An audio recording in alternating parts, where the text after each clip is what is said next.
একটা family card আমরা introduce করতে চাইছি, যেটা দিয়ে আমরা প্রান্তিক মহিলাদেরকে, নারীদেরকে আমরা একটা সহযোগিতা দেওয়ার চেষ্টা করব, যেখান থেকে তারা ধীরে ধীরে ভাবে অর্থনৈতিকভাবে স্বাবলম্বী হতে পারেন। আসসালামু আলাইকুম, আমার নাম আব্দুর রহমান জাহাঙ্গীর, আমি ইউএনপিতে কাজ করি।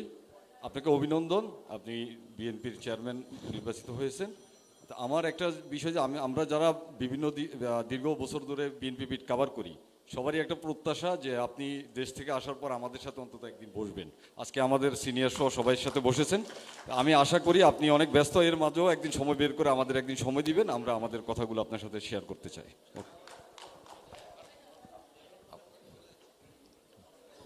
আপনার এই আমি মারুফা রহমান, আমি নিউজ 24 এর বিশেষ প্রতিনিধি হিসেবে আছি। আমি একটু সাউন্ডটা বাড়াতে হবে, একটু অপেক্ষা করুন প্লিজ। মাইক্রোফোনটা কাছে নিয়ে, মুখের কাছে নিয়ে একটু জোরে বলুন। আসসালামু আলাইকুম, আমি মারুফা রহমান, আমি নিউজ 24 এ আছি বিশেষ প্রতিনিধি হিসেবে। সবাই একটু নীরব হই প্লিজ।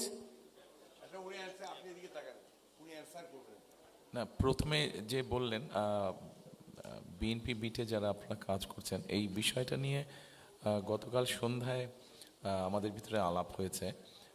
সিনিয়র যারা সাংবাদিকবৃন্দ আছেন বা সম্পাদকবৃন্দ আছেন, ওনারা স্বাভাবিকভাবে এখানে বক্তব্য রেখেছেন, বাট আপনাদেরও একটা বোধহয় আপনারাও চাইছেন, তো এটা ইনশাল্লাহ আমরা অ্যারেঞ্জ করবো একটা টাইম। ধন্যবাদ। আসসালামু আলাইকুম, আমি মারুফা রহমান, আমি নিউজ 24 টেলিভিশনে কাজ করছি। পলিটিক্যাল রিপোর্টার বেসিক্যালি আমি, তবে বিরোধী দল কাভার করেছি বিগত 16 বছর। তো সেই জায়গা থেকে আমি বলবো যে আমাদের একটা প্রতিকূলতা আছে, বিশেষ করে যারা নারী হিসেবে আমরা কাজ করছি, সেটা মাঠে বলি কিংবা নিউজ রুমে বলি। তো যদি আপনি ক্ষমতায় আসেন বা রাষ্ট্র পরিচালনার জায়গায় আসেন, গণমাধ্যমের স্বাধীনতার কথা আপনারা বলছেন এবং ইশতেহারেও এটি একটি বড় বিষয় হয়ে থাকবে বলে আমরা জানতে পেরেছি। তো সেক্ষেত্রে গণমাধ্যমের নারীদের সংখ্যা যেন আরও বাড়ানো হয় এবং যারা আসে তারা যেন ঝরে না পড়ে, এবং যারা কাজ করছে তাদের এগিয়ে যাওয়ায় যে প্রতিবন্ধকতাগুলো আছে সেগুলো আপনারা অ্যাড্রেস করবেন বলে আশা রাখি। Thank you. আপনি রেসপন্ড করবেন? হ্যাঁ, আপনি যেটা বলছেন, আপনি নিশ্চয়ই একটা জিনিস খেয়াল করেছেন, আমরা এর মধ্যে বলেছি যেহেতু 22 তারিখ থেকে ফর্মালি শুরু হবে, তখন 22 তারিখ, বাট এর মধ্যে অলরেডি অনেকেই জানেন নারীরা হচ্ছেন আমাদের টোটাল পপুলেশনের অলমোস্ট 51% প্রবলি এখন, অর্থাৎ পুরুষদের থেকে বোধহয় নারীদের সংখ্যা একটু বেশি। এবং আমরা যে পরিকল্পনাগুলো করছি, সোজা কথায় খুব সংক্ষেপে যদি বলতে হয়, তাহলে এত বড় একটা অংশকে যদি আমরা অ্যাড্রেস না করি তাহলে কিন্তু এগোনো যাবে না। এবং সেই জন্যই আমরা একটা ফ্যামিলি কার্ড আমরা ইন্ট্রোডিউস করতে চাইছি, যেটা দিয়ে আমরা প্রান্তিক মহিলাদেরকে, নারীদেরকে আমরা একটা সহযোগিতা দেওয়ার চেষ্টা করব, যেখান থেকে তারা ধীরে ধীরে ভাবে অর্থনৈতিকভাবে স্বাবলম্বী হতে পারেন। আপনি সিকিউরিটির যেই কথাটা বলেছেন, অবশ্যই এটা এখানে একজন বক্তা একটু আগে সোশ্যাল মিডিয়াতে বলেছেন। আমরা দেখছি সোশ্যাল মিডিয়াতে একটা ট্রেন, যদিও খুব বেশি আমার সোশ্যাল মিডিয়াতে থাকার স্কোপ হয় না, কিন্তু সোশ্যাল মিডিয়াতে একটা ট্রেন দেখা যাচ্ছে, অনেক সময় নারীরা খুব হেনস্থার শিকার হচ্ছেন। এখানে আজকে আপনারা যারা আছেন উপস্থিত, আপনাদের সকলকে আমি অনুরোধ করবো, বোধহয় সংবাদ মাধ্যম মালিক, সম্পাদক সহ সাংবাদিক যারা আছেন, আমাদের মনে হয় সকলের এখানে একটা কোনো চিন্তাভাবনা করা উচিত, যাতে সমাজে এই প্রবণতাটা যাতে বন্ধ করা সম্ভব হয়। এবং অবশ্যই শুধু নারী না, নারী পুরুষ সকলে যাতে পথে নিরাপদে বের হতে পারেন এবং নিরাপদে ঘরে ফিরে আসতে পারেন, এটা আমাদের এজেন্ডার অন্যতম প্রধান এজেন্ডা থাকবে ইনশাল্লাহ।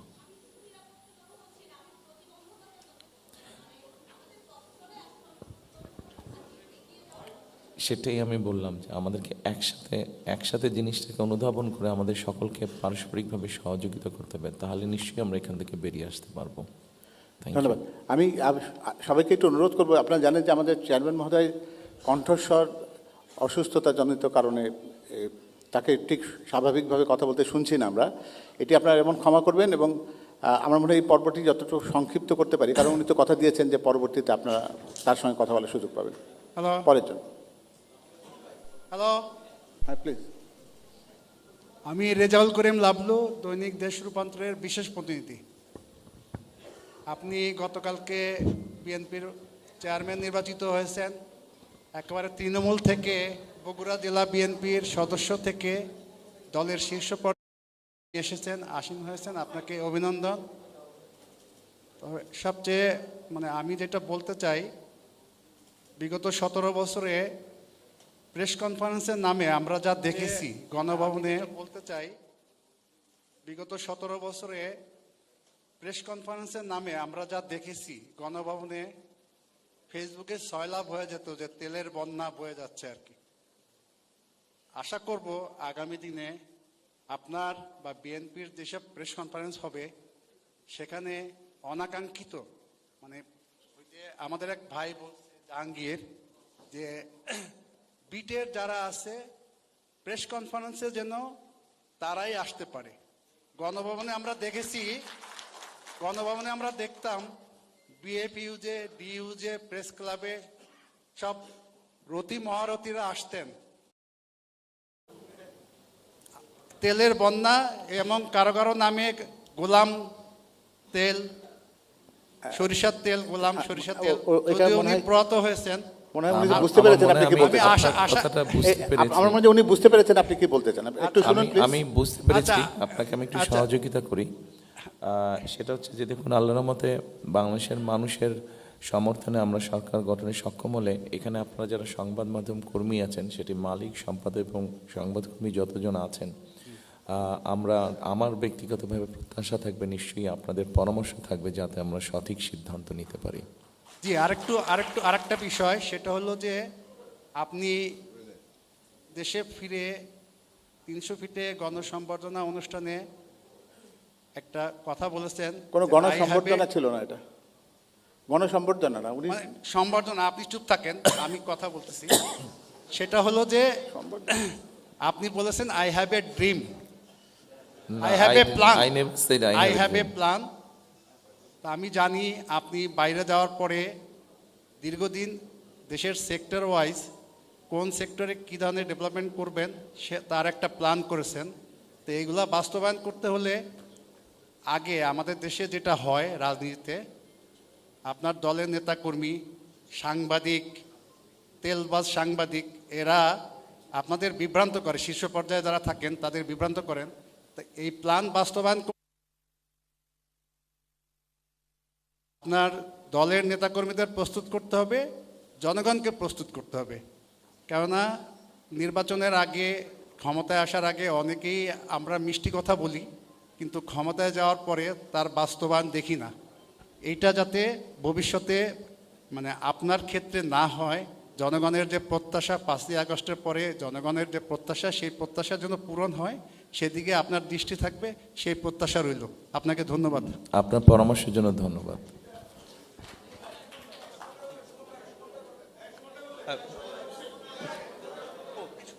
আমি সুমন মাহমুদ, bdnews24.com-এ কাজ করি। আমার একটাই চাওয়া, সামনে নির্বাচনী প্রচার অভিযানে আপনি নামবেন।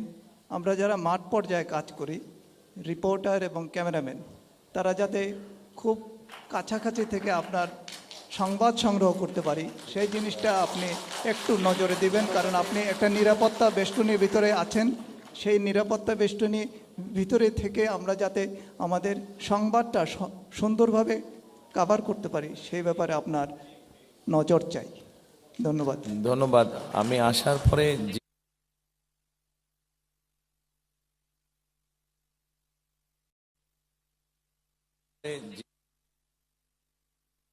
রাখা সম্ভব হবে, তবে নিশ্চয়ই আপনার পরামর্শটি আমি অবশ্যই আমার যারা থাকবেন সাথে তাদেরকে আমি বিষয়টি বলবো। ধন্যবাদ।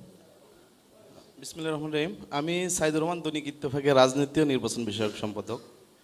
আমি একটি বিষয় হলো আপনাকে একটু বলতে চাই, সেটি হলো যে জানেন যে বিগত 17 বছর বাংলাদেশের নির্বাচন ব্যবস্থাপনা ধ্বংস করে ফেলা হয়েছিল। সেই ধ্বংস থেকে আগামীতে একটি নির্বাচন অনুষ্ঠিত হতে যাচ্ছে। কিন্তু আমি একজন মাঠের সংবাদকর্মী হিসেবে যেটি অবজারভেশন আমার ব্যক্তিগতভাবে, বাংলাদেশে প্রায় 42 বছর বয়সী যে ভোটার, 0 থেকে 42, প্রায় 7 কোটি ভোটার আছে আমাদের 42 বছর বয়সী, এবং প্রবীণ ভোটার হলো 2 কোটি। কিন্তু আমি সারা দেশের যেটি আমি বিশ্লেষণ করে দেখলাম যে এই তরুণ ভোটারদের সাথে বিএনপির সিনিয়র নেতাদের কোনো একটি গ্যাপ আছে মনে হয় কোনো একটি জায়গায়। কারণ বাংলাদেশের গণতন্ত্র এবং সার্বভৌমত্বের সাথে আগামীতে বিএনপির ক্ষমতা আসাটা অত্যন্ত জরুরি। কিন্তু আমাদের কেন মনে হলো যে একজন সংবাদকর্মী হিসেবে আমার মনে হয়েছে যে বিএনপি যারা নমিনেশন পেয়েছেন এই নমিনিরা বা যারা প্রার্থী সংসদীয় প্রার্থী ওনাদের সাথে এই তরুণ ভোটারদের একটি গ্যাপ আছে। এই জায়গা অবশ্যই আমার মনে একটু আপনি নজর দিবেন দয়া করে। আরেকটি বিষয় বলবো যে আপনার পাশে আমাদের মহাসচিব মহোদয় বসে আছেন, আমরা ওনাকে প্রেস ক্লাবেই আমাদের জাতীয় প্রেস ক্লাবে অসম্মানিত হতে দেখেছি। আমরা আমাদের বিগত 17 বছরের সাংবাদিকতা সাহেব গুলাম বেবি সাহেবের যে বাক ছিল মানে এরশাদের আমলের মানে আমাদের মহাসচিব মহোদয়কে যেভাবে আক্রান্ত হতে দেখেছি, আমরা আগামীতে চাই যে বিএনপি যদি ক্ষমতা আসে জনগণের ভোটে সেক্ষেত্রে আমার মানে এ ধরনের কোনো আক্রমণজনক কোনো রাজনৈতিক দলের নেতা না হয় এবং আমাদের প্রবীণ সাংবাদিকরা এবং সেক্ষেত্রে আমি বিএনপির কোনো পরিকল্পনা আছে কিনা যে 60 বছর বয়স হওয়ার পরে অনেকে দেখা গেলো যে বেকারের ভিতরে পড়ে যাওয়া নানান ধরনের সংকটে পড়ে, সেক্ষেত্রে বেকারের ভিতরে পড়ে যাওয়া নানান ধরনের সংকটে পড়ে, সেক্ষেত্রে সরকারিভাবে কোনো পেনশনের ব্যবস্থা বিশেষ করে সাংবাদিকদের করার কোনো প্ল্যানিং আপনার আছে কিনা? ধন্যবাদ আপনাকে। বিষয়টি বলছেন এরকম প্রত্যেকটি শ্রেণী পেশা মানুষের বিভিন্ন রকম দাবি দাওয়া বিভিন্ন সমস্যা আছে। বাংলাদেশের বর্তমান বাস্তবতায় হয়তো আমাদের সকলকে একটু ধৈর্যশীল হতে হবে, কারণ আপনি নিজেই বললেন বা অনেকেই বক্তব্যে বলেছেন বিগত 15-16 বছর ফ্যাসিস্ট আমলে যেভাবে দেশ থেকে দেশের সম্পদ পাচার হয়ে গিয়েছে, স্বাভাবিকভাবেই আমরা যদি সকলে ধৈর্যশীল হই, রাদার আমরা যদি জন এফ কেনেডির ওই কথাটা বলি যে রাষ্ট্র আমাকে কী দিল তা না, আমি রাষ্ট্রকে কী দিতে পারি, সেক্ষেত্রে হয়তো আমরা ধীরে ধীরে হলেও একটা বেটার অবস্থান গড়ে তুলতে পারবো এবং তখন সকলকে আমরা একটা সুবিধাজনক অবস্থায় নিশ্চয়ই নিয়ে যেতে পারবো। Thank you. আমার মনে হয় যে উনি আপনারা সবাই বুঝতে পারছেন যে একজন সর্বশেষ একজন এরপরে আসসালামু আলাইকুম। একটু প্লিজ, আপনারা জানেন যে চেয়ারম্যান মহোদয়ের ঠিক গলাটা ঠিক কথা বলার মতন খুবই উপযুক্ত না। আমরা পরে যদি তার কথা বেশি করে শুনতে চাই তাহলে তার প্রতি টিপ আপনাদের করতে হবে। কোশ্চেন করবো না, ইনফরমেশন দিতে চাই, সুযোগ হয় না তো, আমরা তৃণমূলে থাকি, সুযোগ হয় না। মাননীয় চেয়ারম্যান, আপনাকে অভিনন্দন পার্টির চেয়ারম্যান নির্বাচিত হওয়ার জন্য। আমি নাগরিক টেলিভিশনে কাজ করি। একটা অনুরোধ করব, দয়া করে মাননীয় শব্দটা বলবেন না। Thank you. Thank you. আমরা খুবই খুশি যে আপনি একটা নতুন জায়গা তৈরি করছেন। আমি নাগরিক টিভিতে কাজ করি আর বাংলাদেশ ফেডারেল সাংবাদিক ইউনিয়নের সাংগঠনিক সম্পাদক। একটু আগে যেটা বললেন আমাদের লাবলু ভাই, আমি সম্পূর্ণ দ্বিমত করছি তোমার সাথে। আমরা যারা বিগত 13-14 বছর চাকরি পেয়েনি, শুধুমাত্র ব্যাকগ্রাউন্ডে কোথাও কোনো দিন ছাত্রদল করেছিলাম, আমরা কিন্তু অনেক বেকার ছিলাম। তো আমরা চাকরি যারা পাইনি, আমরা কিন্তু প্রতিদিন সকালবেলা উঠেই প্রেস ক্লাবে গিয়ে ইউনিয়নের সাথে একত্র হয়ে আমরা আন্দোলন সংগ্রাম করেছি। তো আমি প্রায় 16 বছর পরে নাগরিক টিভিতে জয়েন করেছি। তো এই বিষয়টাকে শুধু যদি ছোটখাটো করা হয়, আমি ইতিমত পোষণ করলাম। আর আমার এখানের বাইরেও অনেক কর্মী আমাদের রয়ে গেছে, আমাদের 2200 মেম্বার ইউনিয়নের, ঢাকা সাংবাদিক ইউনিয়নের, সারা বাংলাদেশে 5-6 হাজার ইউনিয়নের সাথে একত্র হয়ে আমরা আন্দোলন সংগ্রাম করেছি। তো আমি প্রায় 16 বছর পরে নাগরিক টিভিতে জয়েন করেছি। তো এই বিষয়টাকে শুধু যদি ছোটখাটো করা হয়, আমি ইতিমত পোষণ করলাম। আর আমার এখানের বাইরেও অনেক কর্মী আমাদের রয়ে গেছে, আমাদের 2200 মেম্বার ইউনিয়নের, ঢাকা সাংবাদিক ইউনিয়নের, সারা বাংলাদেশে 5-6 হাজার ফেডারেল সাংবাদিক ইউনিয়নভুক্ত সদস্য রয়েছেন। আমি মনে করি তাদের সবার সুযোগ নাই, তাদেরকে ছোট করে দেখার সুযোগ দেয়।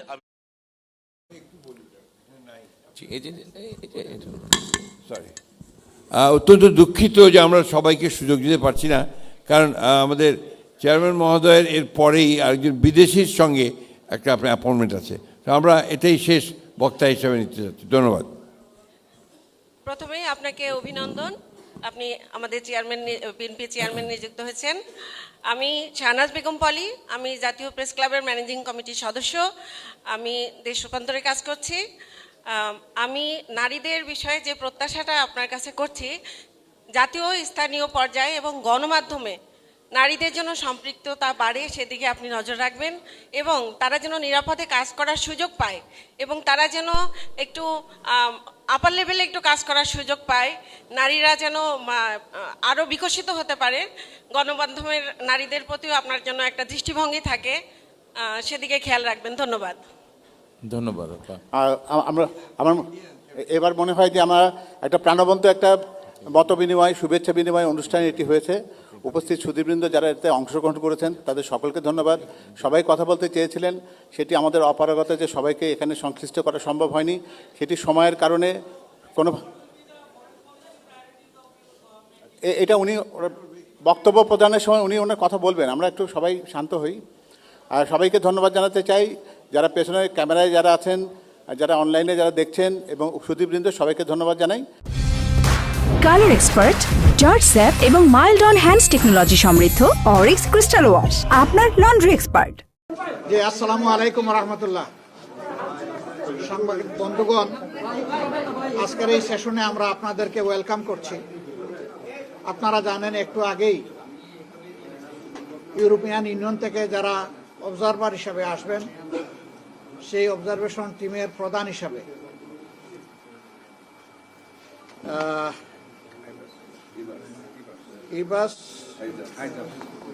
ইবাস আইজাবস তিনি এসেছিলেন, তার আরও সঙ্গীদের সহ। আমরা প্রায় ঘণ্টাখানেক সময় একসাথে কাটিয়েছি। মূলত আলোচনা ছিল ফেব্রুয়ারির ইলেকশনকে সামনে রেখে সাধারণ নির্বাচন এবং রেফারেন্ডাম দুটোই আলোচনায় এসেছে প্রসঙ্গক্রমে। তারা জানতে চেয়েছেন আমাদের দল এবং আমাদের যাদের সাথে সমঝোতা হয়েছে ইলেকশনের জন্য আমাদের প্রস্তুতি কেমন, আমাদের এই সমঝোতা সম্পন্ন হয়েছে কিনা, না হলে কখন হবে। আমরা তাদেরকে বলেছি ইনশাল্লাহ আগামীকালকের মধ্যে এটা একটা ফাইনাল শেপ পাবে। ইলেকশন প্রক্রিয়া চলমান অবস্থায় আমরা আইন শৃঙ্খলা পরিস্থিতি, সরকারের ভূমিকা, নির্বাচন কমিশনের ভূমিকা আমরা কিভাবে দেখছি এটা তারা জানতে চেয়েছে।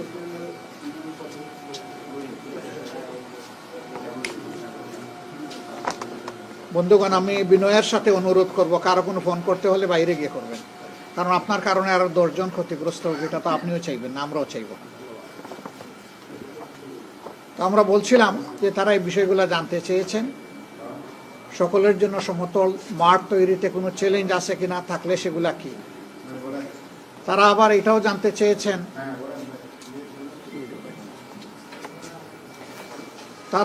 চেয়েছেন, যে আমাদের কোনো স্পেসিফিক এরিয়া অফ কনসার্ন আছে কিনা।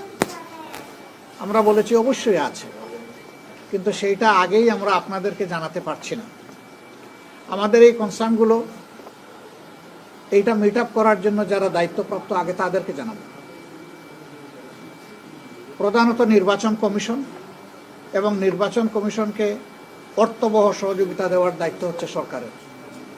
আমরা এই দুই অথরিটিকে জানানোর পরে আমরা যদি সমাধান পেয়ে যাই, বাইরে কাউকে আমরা জানাবো না। কিন্তু যদি আমরা সমাধান না পাই, তাহলে আমরা এটাকে অবশ্যই জনগণের জানার অধিকার আছে, আমরা জানাবো, তখন আপনারাও জানবেন।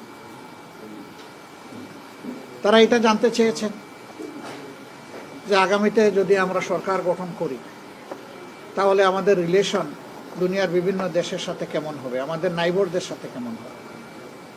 আমরা স্পষ্টভাবেই বলেছি যে বিশ্বের সবগুলা শান্তিকামী, সভ্য এবং গণতান্ত্রিক রাষ্ট্র যেগুলো আছে সবার সাথেই আমাদের সম্পর্ক থাকবে, বন্ধুত্বের সম্পর্ক।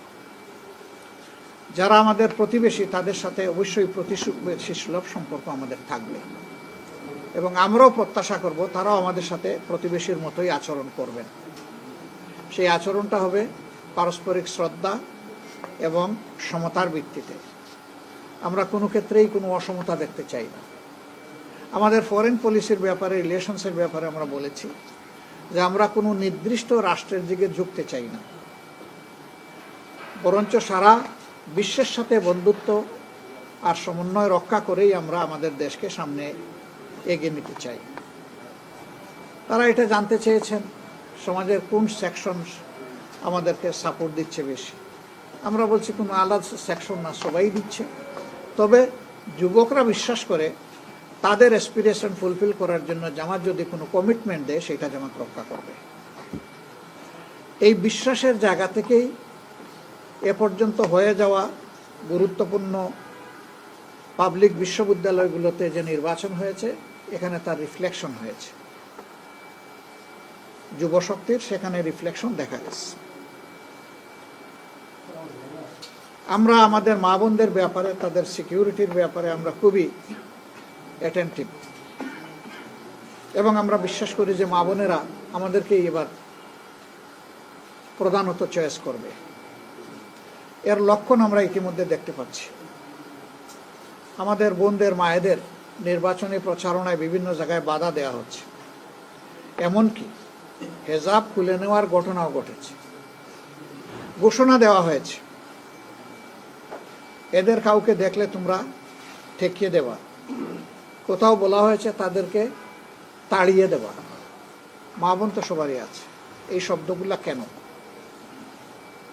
রাজনৈতিক দলের কাজ হচ্ছে সকল শ্রেণী পেশার বয়সের মানুষকে, লিঙ্গের মানুষকে সম্মান দেখানো। শুধু রাজনৈতিক কারণে আমরা কাউকে অপমান করার অধিকার রাখি না। মায়েরা তাদের মতো করে ডিসিশন নেবে, যেমন ভাইয়েরা তাদের মতো করে ডিসিশন নেবে। আমি তার ডিসিশন প্রক্রিয়ায় বাধা দেওয়ার কে?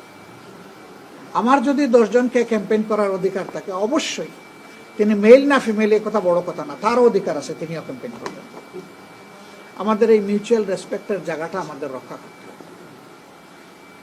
আমরা বিশ্বাস করি আগামীতে বাংলাদেশের জনগণ সঠিক সিদ্ধান্ত নেবে, এবং তারা দেশকে নিরাপদ করার জন্য, দুর্নীতিমুক্ত করার জন্য, সুশাসন কায়েমের জন্য, ন্যায় ন্যায়ের বিচার নিশ্চিত করার জন্য, অর্থনৈতিক পুনর্বিন্যাস করে দেশকে এগিয়ে নেওয়ার জন্য তারা সঠিক সিদ্ধান্ত দিবে। জনগণের উপর আমাদের 100% আস্থা আছে। আমাদের আস্থার সামান্য কোনো ঘাটতি নেই। শুধু আমাদের দাবি, চাহিদা নির্বাচনটা সুষ্ঠু হোক। ভোটাররা নির্বিঘ্নে গিয়ে তার ভোটটা সে নিজেই দিক। ভোট দেওয়ার পরে তার ভোটের রিফ্লেকশনটা ফলাফলে উঠে আসুক। এই প্রক্রিয়ায় যদি জামাত ইসলামী দেশ পরিচালনার সুযোগ পায়, তার সঙ্গীদেরকে নিয়ে আমরা দেশবাসীর প্রতি, আল্লাহর প্রতি কৃতজ্ঞ থাকব, এবং চেষ্টা করব আমাদের উপর অর্পিত দায়িত্বের আমানতের বোঝা সঠিকভাবে বহন করার, আমানত রক্ষা করার। তবে যদি জনগণ অন্য কাউকেও চয়েস করে, সেই ক্ষেত্রে আমাদের অঙ্গীকার হবে দেশের কল্যাণে গৃহীত সকল সিদ্ধান্ত আমরা সমর্থন করব এবং আমরা সহযোগিতা করব। সিমিলারলি অন্যরা যদি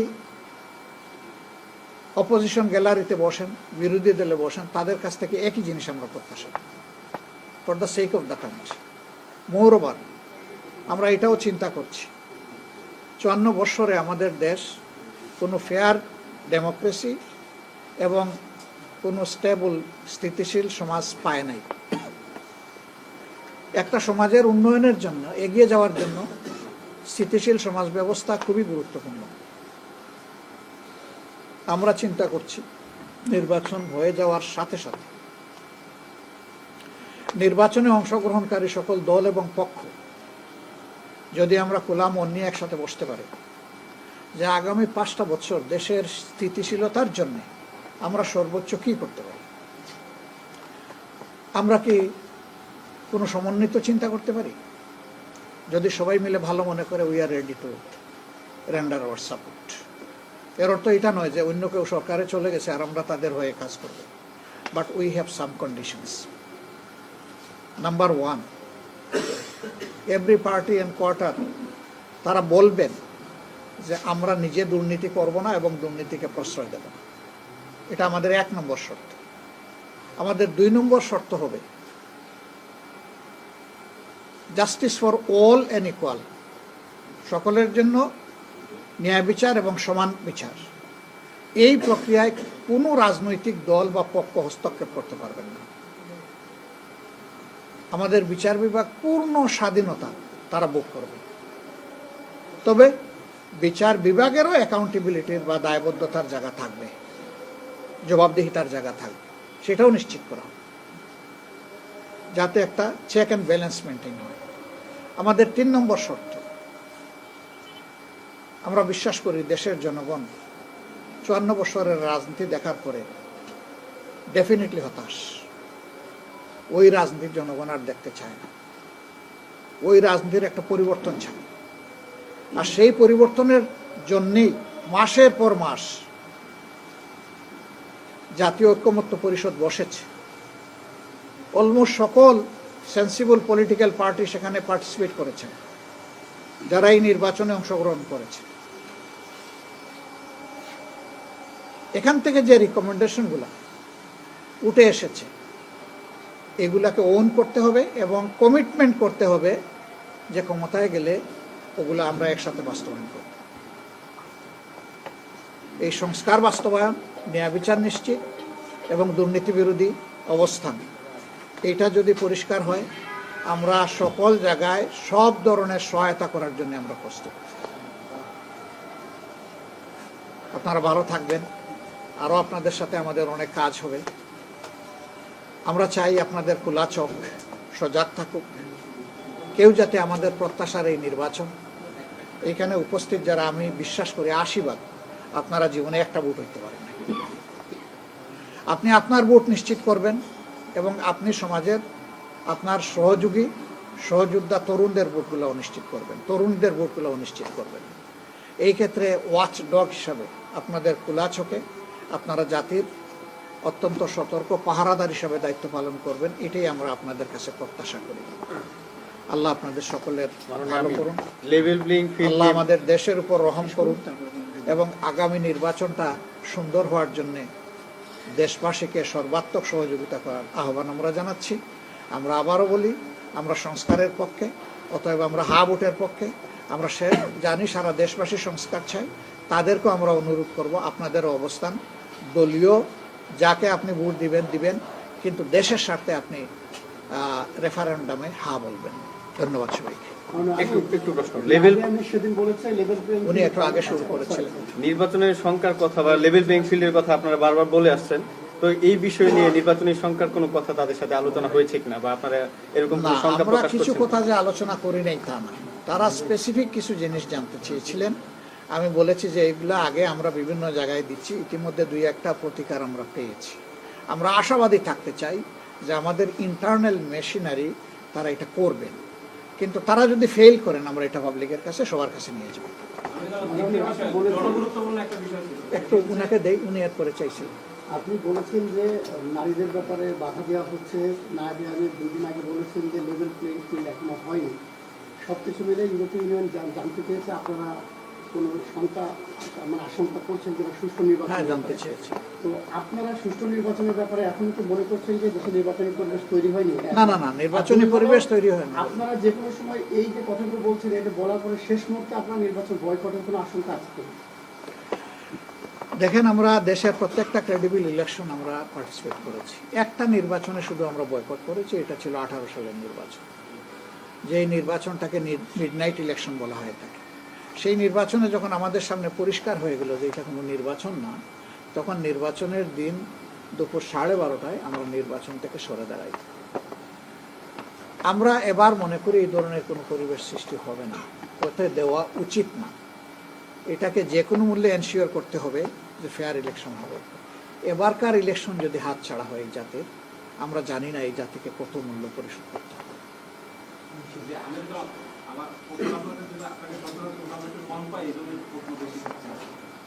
আপনি কয়েকদিন আগে তাহের ভাই আমাদেরকে জানিয়েছিলেন এবং আপনার দলের পক্ষ থেকে একটা ফেসবুক পোস্ট দেওয়া হয়েছে লেভেল প্লেইং ফিল্ডের ব্যাপারে। আমরা একটি বিষয় আপনার দৃষ্টি আকর্ষণ করছি এবং সেই বিষয়ে আপনার মতামত চাই। সাম্প্রতিক কিছু দিনে দেখা গেছে বাংলাদেশের গণমাধ্যম, বিশেষ করে কিছু নির্দিষ্ট মূলধারা গণমাধ্যমেও একটু দলের দিকে আসলে ঝুঁকে পড়ছে এবং এই যে ঝুঁকে পড়ার প্রবণতা, এটা কিন্তু 24-এ গণঅভ্যুত্থানের সময় একটি পক্ষকে আর কি সেভ করার জন্য তারা এই একই অবস্থানে ছিল।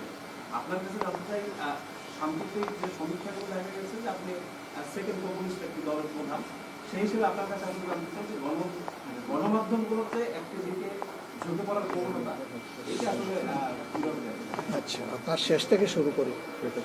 আমরা নিজেদেরকে সেকেন্ডও মনে করি না, ফার্স্টও মনে করি না। আমরা এই ব্যাপারটা জনগণের হাতে তুলে দিতে চাই। জনগণ ডিসাইড করবে কে ফার্স্ট কে সেকেন্ড। নাম্বার 2, আপনি বলেছেন যে কতিপয় গণমাধ্যম, মূলধারার গণমাধ্যম, তাদেরকে দেখা যাচ্ছে তাদের রোল কোনো একটা নির্দিষ্ট দলের পক্ষে ঝুঁকে যাচ্ছে। ওই ঝুঁকাতে এখন বাংলাদেশে বড় কিছু হয় না, এটা ঠিক, কিন্তু আমরা তাদের কাছে এটা এক্সপেক্ট করি না, এটাও ঠিক। গণমাধ্যমের পজিশন, গণমাধ্যম এটা দলীয় মাধ্যম না, এটা মাথায় রেখে গণমাধ্যম ফাংশন করুক, সেটাই আমরা প্রত্যাশা করি। সকল গণমাধ্যমের কাছে এটা আমাদের প্রত্যাশা। দেখেন, গণমাধ্যমের কথাই যদি সব হতো তাহলে ঢাকা বিশ্ববিদ্যালয় নির্বাচনটাই ধরুন, সেখানেও তো কোনো কোনো গণমাধ্যমের পক্ষপাতিত্বমূলক একদম প্রকাশ্য আচরণ ছিল, কিন্তু তারা কি সফল হয়েছেন? তারা সফল হননি। আমরা আমাদের জনগণকে এনাফ সেন্সিবল এবং সতর্ক মনে করি, সচেতন মনে করি। আমরা আমাদের জনগণকে মিসআন্ডারস্ট্যান্ড করি না। আমি বললেই একটা জনগণ খেয়ে ফেলবে, আমি এটা বিশ্বাস করি না। আমার বলাটা যদি জেনুইন হয় সেটা রিসিভ করবে, যদি না হয় তাহলে আমার দিকে ছুঁড়ে মারবে। এটাই জনগণ করবে, সেটা আমরা প্রত্যাশা করি। তবে গণমাধ্যমের মর্যাদার জায়গাটা নিজেরা সংরক্ষণ করবেন, আপনাদের কাছে আমরা এটা আশা করি। এই জায়গাটা নষ্ট হয়ে গেলে, এটাকে বলা হচ্ছে চতুর্থ স্তম্ভ, কার্যত আমার কাছে এটা দ্বিতীয় স্তম্ভ।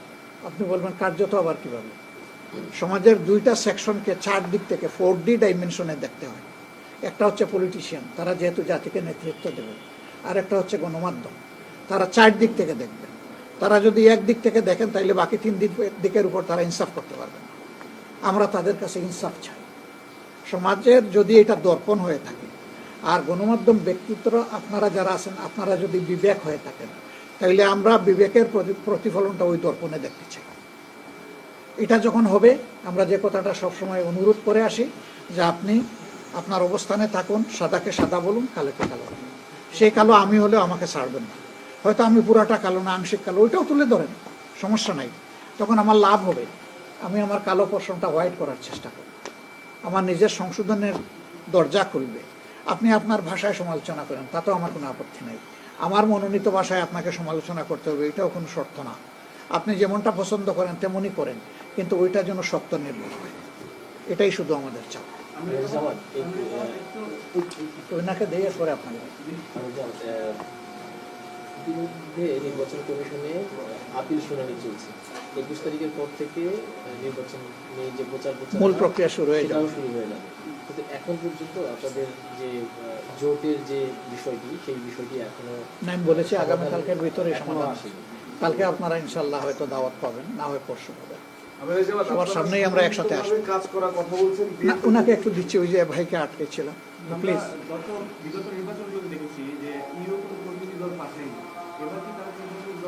তারা 200 প্রতিনিধি দল পাঠাবে, 200 এবং তারা সকল ডিস্ট্রিক্ট কভার করবে। ডিস্ট্রিক্ট কভার করবে সিটি কর্পোরেশন। হবে কেন ভাই? আরেকজনের গার্বেজ আমার কাঁধে আমি কেন বহন করব? আমি নিজে স্বচ্ছ থাকতে চাইবো, দেশকে স্বচ্ছ বানাতে চাইবো। কেউ যদি এই প্রক্রিয়ায় একমত না হয়, তাকে জোর করে আপনি নেবেন, সেই দায়িত্ব আপনি নেবেন। যখন কোনো খারাপ কাজ হবে তখন দায়িত্ব আপনার উপরে আসবে না? আমরা তো দেশটাকে একটা ট্রান্সপারেন্ট সিচুয়েশনের দিকে, এনভায়রনমেন্টের দিকে নিতে চাই। এই জন্যই আমাদের শর্ত। এটা কোনো দলীয় শর্ত না, এটা জনগণের স্বার্থের শর্ত।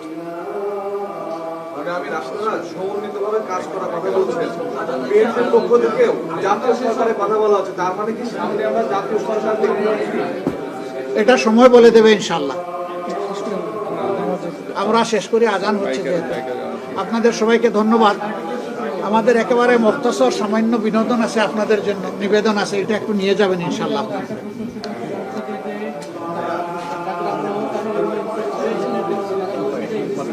মনে করি তারা বদলাবে, অন্যথায় তাদেরকে বদলাতে বাধ্য করা হবে ইনশাআল্লাহ। Thank you very much. আপনারা জানবেন, দাওয়াত পেয়ে যাবেন ইনশাআল্লাহ। ধন্যবাদ সবাইকে। আসসালামু আলাইকুম। 72 ঘন্টা ময়েশ্চার লক সমৃদ্ধ লিলি বডি ওয়াশ, শিয়া বাটারের গুডনেস স্কিন রিপেয়ার করে রাখে সফট ও গ্লোয়িং।